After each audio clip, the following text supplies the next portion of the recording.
Hello once again, Martin Popoff here, back with another edition of Reliving Old Reviews as a useless tool of confusion. This is the show, our little tiny show inside the Contrarians, where we look at old reviews and see if the writer got it right, in terms of a record that has become classic or bands we've talked about and yacked about many, many times over the years.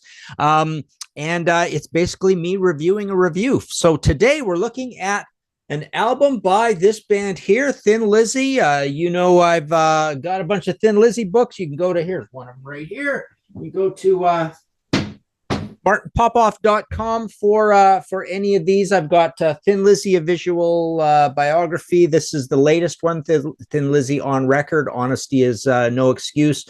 Panel book where we go through every studio album, and I've got the Thin Lizzy story. The second one's out of date or out of print, but I can still supply Emerald, which is the story of the early years up to about 1976. So there you go. So today we are looking at a review of Bad Reputation.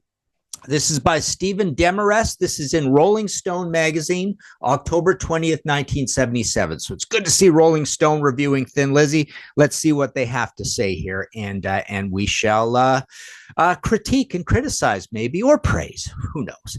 Okay. Like the good, bad characters in its songs, Thin Lizzy is no better than it should be.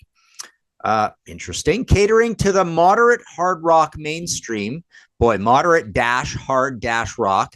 The band's music has changed remarkably little over the last 5 albums. A scrappy, often insouciant blend of cantering melodies, crunching chords, and colorful arrangements. I like that.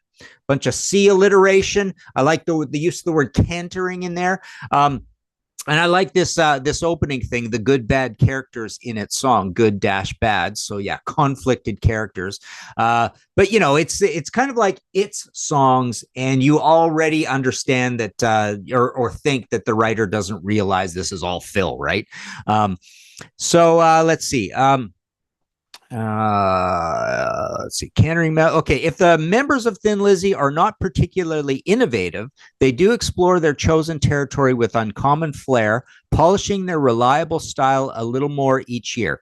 That's absolutely very insightful, because that's literally what happens, I think, over the course of, let's say, Fighting, through Jailbreak, Johnny the Fox, and Bad Reputation. Just a honing, a polishing of what they're doing. But it is very similar. Put Fighting aside, the trilogy, I think, is Jailbreak through to Johnny the Fox and Bad Reputation. As a result, Bad Reputation is a fine, solid album. Songwriter Phil Lynot's lyrics portray a roguish, though God-fearing Irish soul that is full of heat, lightning dreams that stir his blood at sundown. Wow, that's really cool. Nice one, Stephen. Very cool writing there. His ballads are laced with tender and often charming blarney, and his more feisty songs are dashing mini epics of urban romance. Only when he yields to the temptation of martial swaggering does he begin to resemble the archetypical rock thug. That's a really nice short paragraph that really, sums up Phil's lyrics great. So I take back what I said about the earlier thing. I think Stephen does understand Phil.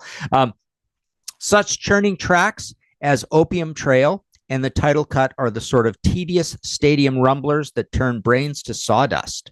Mercifully, though, this LP concentrates on Lynot's more tuneful sensibilities. Downtown Sundown is a honey of a ballad, while Southbound and most of Side 2 cruise along in a buoyant, effortless power drive.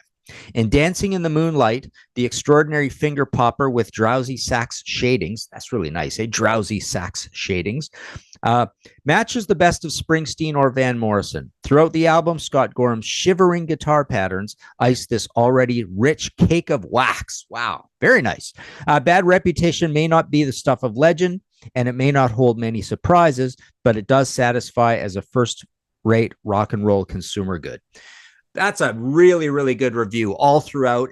He doesn't overly praise the album because it doesn't really particularly deserve overpraise. I mean, I love it to death, but he's getting it right that it's just kind of more Thin Lizzy. A lot of great ideas, but it is really just, a reworking of the formula, almost matched up track for track that we get on Jailbreak and Johnny the Fox. But yeah, really, really good writing in there. Good insights. and not a particularly long review. So he packs in a lot of value for that. So good on you, Stephen. This has been another Reliving Old Reviews as a useless tool of confusion. You could like, subscribe, all that good stuff. We've got a Patreon as well, which can get you onto our panels. But let us know in the comments below what you think of this review, what you think of my review of this review. Thin Lizzy, bad reputation.